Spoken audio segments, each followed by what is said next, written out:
Hello, everybody. Good to be with you again.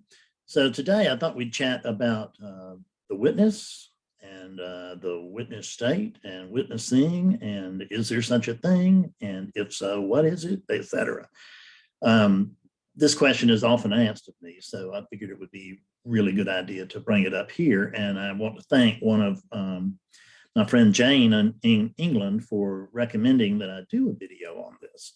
So let me state here that I would like very much for you to send me emails, freddavis@gmail.com, to send me emails with suggestions for videos that you would like to see. And some of them may be too complex or something, or maybe too long, but surely a lot of you can come up with good, concise questions that you have about where you're at in awakening, and or where you're headed or where you were. It doesn't make any difference. Just send them to me and I'll do my best to answer them. I'm probably not going to do long videos on questions, but I am going to answer as many as I can. Okay, I can't promise you if you send one, I'm going to answer it. I have no idea what the response will be, but I'm going to try. So let's go ahead and get working on that, please. So in order to talk about the witness, let me recount my own experience as a seeker.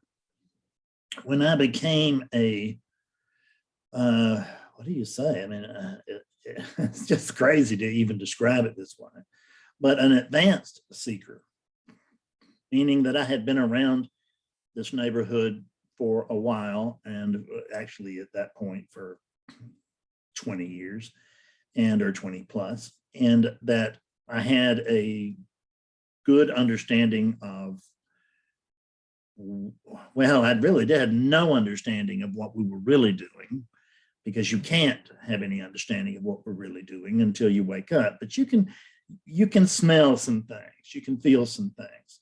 And what was also happening was that more than smelling or feeling was that I was getting glimpses, not real regularly, but they were not neither rare nor common. They were somewhere in between. And these, so the glimpses were giving me the real inside story. And while that glimpse of reality would inevitably fade, something about it would not fade. Because I had a glimpse to the size that I would call it an awakening in 1992. And I had really seen the truth very, very clearly, but it had faded to the point I couldn't remember what it was that I'd seen. I mean, and I began to doubt that such a thing had occurred. That may be really hit home for some of you too. Then there happened that I began to explore what I was hearing about, called the witness state. And the witness state is really where you're watching the character movie. I was watching the Fred movie, and but it felt like that there was the Fred movie out there, and then I was quite removed over here. So if I say anything that's out of order for you strict non-dualists, just hang with me, it'll all be made clear.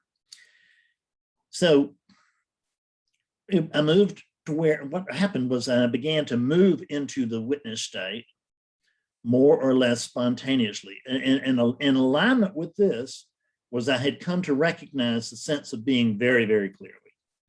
I didn't know what it was, but I certainly could notice it. And I was noticing it on a regular basis, deliberately. It was, so to speak, my morning practice. And that practice that is now what I suggest to others, which is simply, when I talk about the sense of being meditation, it simply means being still and noticing the truth of yourself. Even if you don't know what that is, you can feel that sense of being. You know, or you can come to know that that's you, that there's this sense of being. And I used to could feel it very, very easily within the body and with my eyes closed, and I could really get there. And then it got to where I could notice the sense of being and with my eyes open. And then it got to where I could come to notice the sense of being. I didn't have to create it. I didn't have to bring it on. I just had to notice it. It was always there. It's always there. And you may notice it in the extremities first, the hands and the feet or whatever. You may, depending upon the literature you've read, you may begin to embrace it with the heart, or with mind, or whatever. But there's just a sense of being. And I began to notice this, and it was my practice to notice this daily. And along with this came this ability finally to move into, stick with me, to move into the witness state on command. In other words, I could do it anytime I wanted to. So that I would go walking in the graveyard every day at that time in my life. And every day I go down to the graveyard and I would revert to the witness state. And the witness state is great because you're not so involved. You're not so personally, it doesn't feel like you're so personally involved. You've got some distance in between, stick with me, in between you and relativity, you and what's out there. Because it's a movie, and you see that the characters in the movie, you know about, you're beginning to feel that, but you don't know what you are yet. You feel like, I'm this body, and I'm now not identified, and I'm watching Fred, whatever. It's going to appear anyway. And I actually came to the point where I became very, very satisfied with this ability to move into the witness state, to distance myself from conditions, and to inhabit, or just to notice very strongly the sense of being, because that was, I noticed, was bringing me a sort of peace that I didn't really understand, but that I liked a lot. I just didn't know who liked it. So that witness state is a big advance. It's a big move toward non-duality. It's not non-duality itself. To when you in the way that I'm describing, because the way that I'm describing it is that there was an individual who could distance himself from the happenings of relativity, if you will. So that's the way it felt. And so that's the way I'm reporting it to you. But because that was the way it was felt, it wasn't actually non-duality, but it was a strong movement toward that. And these glimpses, that was non-duality. That was but I thought I was moving in and out of those glimpses. I thought the Fred unit was having glimpses. I thought the Fred character was having glimpses. Oh, I see, it's very clear for me, said Fred. And then it would just drop away again. And when I'd have a good one of these glimpses, one with a little duration, more than seconds or something, I would think, of course, this is it. I see it. Oh my God, I can't believe it. This thing is so obvious. I could never unsee this. And I was wrong every time.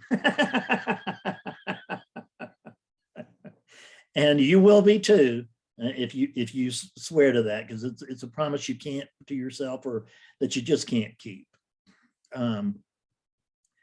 It feels like you could never come to miss that truth, but the problem in that is that there's a you. Fred didn't think that Fred could ever miss that again. Now, at that moment of the actual experiencing, there's no Fred. That's it. There's no Fred. But very soon there will be a Fred who comes in and says, oh, I had a glimpse. This was great. At that point, we have moved out of the truth and back into the dream. But it isn't really like that. That's the way it will feel, is that we've moved out of the truth and back into the dream. But the fact is, there's no one home here. So it is not like an achievement by Fred, which is what the ego will declare is so. And we can't actually find a little hard ball of an ego anywhere. But there are these patterns that work sort of symbiotically and everything, and that is ego. Where, because what happens when the spreadness here, mentally, emotionally, physically, there are Fred patterns here, and we call them Fred patterns because we call this Fred as if this was a singular thing instead of a zillion patterns operating in a way that we just can't see. But ask any physicist and he'll tell you there's more space in that wall over there, that wall back there, than there is anything else. So appearances. So when we're experiencing the witness state, relish it, right? Enjoy it, love it, because you're moving in the right direction. That's a great sign. It's also a sign that you're not quite there, right? And at this moment, who knows? Because we can have a glimpse and be there, so to speak. Oh God, the languaging is killing it. But there can be a glimpse, and we can be the truth, and then there is a claiming of that event by our so-called ego, at which point the event has passed.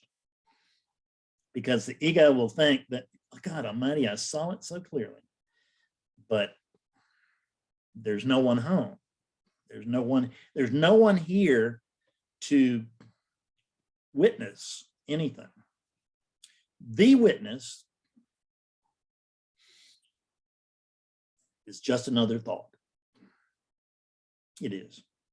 That's the reason I tell you that it's not non-duality itself. It's a thought. It's a very advanced thought. But like all the other thoughts, it ain't true, right? It sort of points toward the truth, but it also points toward the false just as strongly. But the witness state is temporarily a desirable place. And, you know, if I had never gotten out of the witness state and the sense of being, I mean, if, so to speak, if I had not, whatever, languaging it, I was happy. That's the truth. I was happy to have gotten that far. I felt like all of my time and money and attention that I'd spent in the non-duality was well worth it, because as if there's anyone here to make that judgment, but that's the way it felt, and I was very happy with having bumped into non-duality and explored it. That's the way it felt. But there is this witness state, but can you find an owner to it? And the answer is, well, you try it. You know, the next time you find yourself in the witness state, or if you're at a place where it feels like you can enter the witness state, God, the languaging, enter the witness state on command, then bring that about.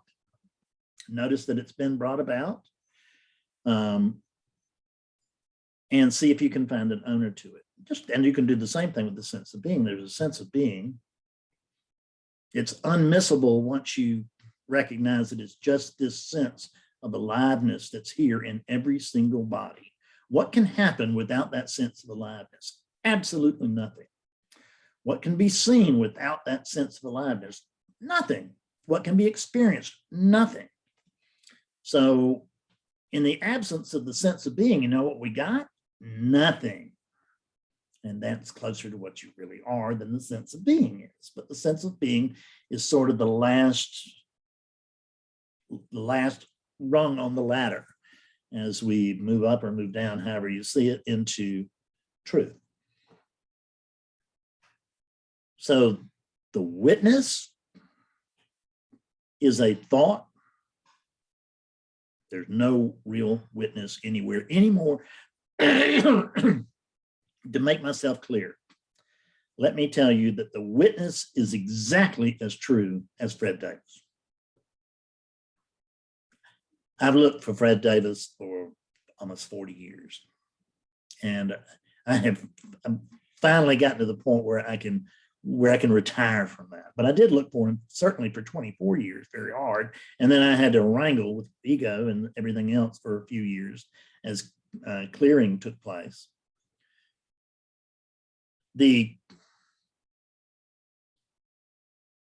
clearing is coming to see for your own self, to see, to experience that there is no witness and there is no witnessed. There is, however, witnessing. And what is witnessing? It's an appearance within, it's a phenomena within the dream. It's a phenomena within the dream, but it's a dream phenomena. Witnessing is a dream phenomena if you think you're doing it. It is not a dream phenomena if it's noticed.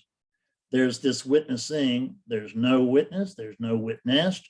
There is, well, as a matter of fact, what can I find? What do I know here? What can I find here that's true? Gee, I can't find anything, period. There's no Fred here to back up the witness, to be to where this was some part of a Fred or a Ned or a Beth or whatever your name is. So witnessing, there's no owner to it. There is witnessing in exactly the same way. There's a sense of being. Understand that witnessing is not a pledge that there's something true. There is truth, but it's not something, it's nothing. We can't really say it's nothing because it feels like something. So let's just call it no thing. And there is no thing prior to the one thing. This is oneness. It's fabulous. Enjoy it. I love it. I mean, I'm a worshiper of Maya, of the dream. Why? Because this is what is until it's not. And I don't want to fall out of alignment with what's not, which is what I'm doing when I'm saying, I don't think, this, I've woken up, but this is not enough. This is not what I expected. This is not doing enough for me. All of that is coming from a character view. Anytime you're feeling that, you can just hear me out. You have slipped back into a misidentification as the character. That's the awakeness has no thoughts and no complaints. Awakeness simply is. And what is awakeness doing here? Nothing. There's no here.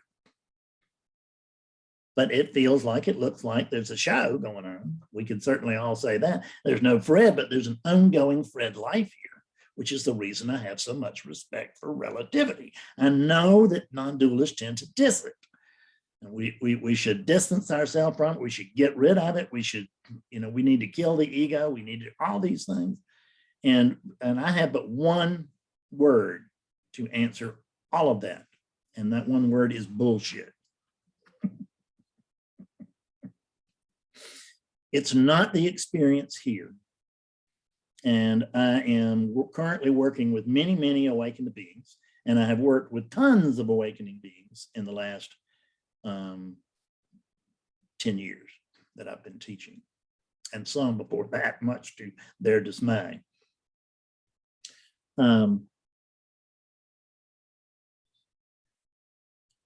So what we want to know is that in place of the witness, there is this witnessing, but it's not owned by anybody. It's just a verb. You are a verb. You're not a noun. We constantly trying to bring this thing down to be some kind of noun we can know, see, and understand. You're not a noun. You're a verb. It is not understandable. The sooner you come to accept the fact that you cannot understand the capital U understanding. The final understanding here is coming to notice that there's no understanding the understanding. There's no understanding this. There's a grokking this. You can get this, but you can't hold it. You are this. So you can't really get this. You can just notice that you really are already this. But I'm getting off track and I don't want to. I want to let's stick with the witness thing. And we've done that. So thank you very much. And I will see you later, I guess. And I love you all.